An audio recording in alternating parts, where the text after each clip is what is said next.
What's up again, Applied English? Coming at you live is Mr. Handtech again with some more grammar.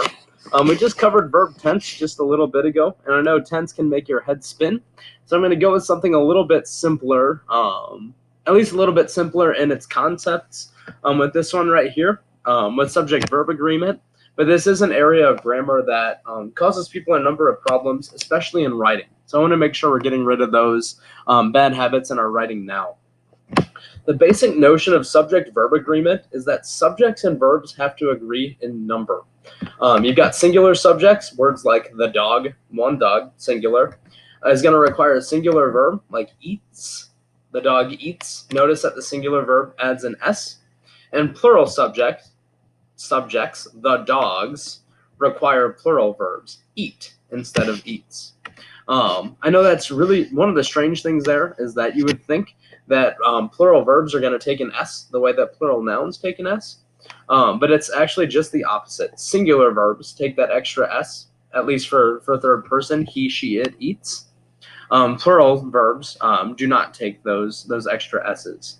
So notice some examples for subject-verb agreement before we move on to some trickier things, right? The man wears 4 ties. As we've talked about before, English is an SVO language. So you've got your subject, the man, the verb, wears, and then the object, ties. And there are 4 of them. That's an adjective. But notice right here, right? Singular subject, the man, there's one man. Singular verb, wears. We would not say the man wear 4 ties. I should say, we might say something like that in conversation. That's a little bit slangy. We want to make sure that subject-verb agreement works for us in writing. The man wears 4 ties. Singular subject, singular verb. His favorite college is in Nebraska. So notice that it works for linking verbs as well, right? College, singular. Linking verb is singular. Don't be fooled by prepositional phrases either, right? Matt, along with his friends, goes to Coney Island. Notice that goes is a singular verb, but that's because our subject is not friends, it's Matt. Along with his friends is a prepositional phrase, so that is not our subject. If we can take that out, so imagine I'm cutting it out right now, our sentence says Matt goes to Coney Island. It's not Matt go to Coney Island. The men, the men, plural, wear 4 ties each. So notice once again, the man was our first one, singular, wears, singular. The men, singular, wear, plural. Let's continue. Subject-verb agreement is pretty simple in its basic concept. ACT writers like to make it tricky.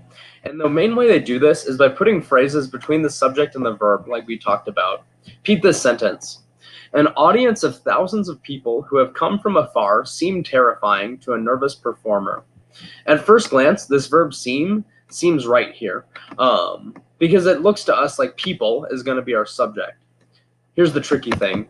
Of people, prepositional phrase. Who have come from afar, that's a different clause, right? Our subject in this sentence is not thousands, it's not people, it's not afar, it's audience. An audience is singular, as we're going to learn here in a little bit. So it can't be seem, it's not no change. It's not have seemed either, again, because that is plural. To seem doesn't make sense either. We need the singular verb, seems, here. And that's what ACT writers like to do. So you keep an eye out for those. You always want to identify your subject first, audience, and then your verb from there. And that's how you decide if they agree with one another in number. Couple of tricky rules. Collective nouns. Nouns like committee, family, audience, like we saw in the sentence before, group, number, team, flock, herd. They're almost always singular. So the flock of geese is heading south. Again, don't be fooled. Geese is not your subject here. Flock is. The flock is heading south, not the flock are heading south. Our team is going to Chuck E. Cheese instead of our team are going to Chuck E. Cheese to celebrate the big win. So notice, collective nouns, flock, team, those kinds of things, mainly singular, and they're going to take singular verbs. Couple of sets of words to know.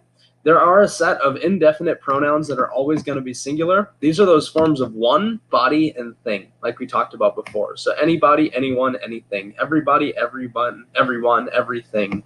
Nobody, no one, nothing, somebody, something, someone. Those are always going to be singular. Even though everything might be talking about 50 different objects, it's everything is instead of everything are. There are 4 words that are always going to be plural. Those are both few, many, and several. If you ever see those words, know that you're automatically dealing with plural verbs. There's a couple of words that can be either singular or plural, depending on what they describe. Those words are all, most, some, any, and none. And here's an example. Let's say we'll let's use all, right? And we'll use shoes as an example, right? If I said all of my shoes are dirty, right? I'm talking about more than one shoe. So all of my shoes, all 50 sets of shoes. I don't have 50 pairs of shoes, but let's say I did. If all of them were dirty, I would still use that plural verb are. All of my shoes are dirty. But let's say I'm just talking about one shoe that's just completely caked in mud, right? I might say all of my right shoe is dirty instead of are dirty. Here I'm still talking about one object, but all here is talking about its entirety, not the entirety of 50 shoes, but the entirety of one shoe. All of my left shoe is dirty. Compound subjects, don't be fooled. Compound subjects joined by and are always going to be plural because you're automatically talking about more than one thing. Carrie and Vanessa live in Nantucket. So live, plural verb, but it's used to describe a plural subject, Carrie and Vanessa, and joins them together to make them plural.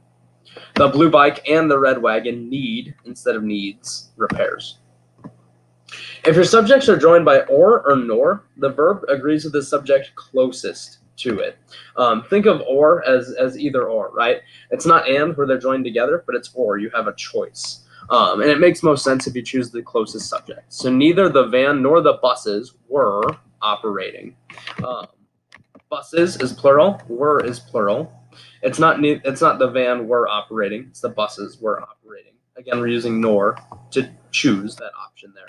Either the dogs or the cat is responsible. Cat, singular, is singular. We take the subject closest to the verb. And the last rule, don't be fooled by there is or there are. Whether the verb is or are just depends on whether the noun later in the sentence is singular or plural. This is just a weird instance where our word order gets mixed around, where you've got the subject of the sentence after the verb. There are 5 grapes, right? Well, your subject in the sentence is grapes. It just so happens to come last, which is odd in English. You're going to take the plural verb are for the plural subject grapes. And then on the flip side, you got a singular subject, cat, singular verb is. And that's the notion of subject-verb agreement.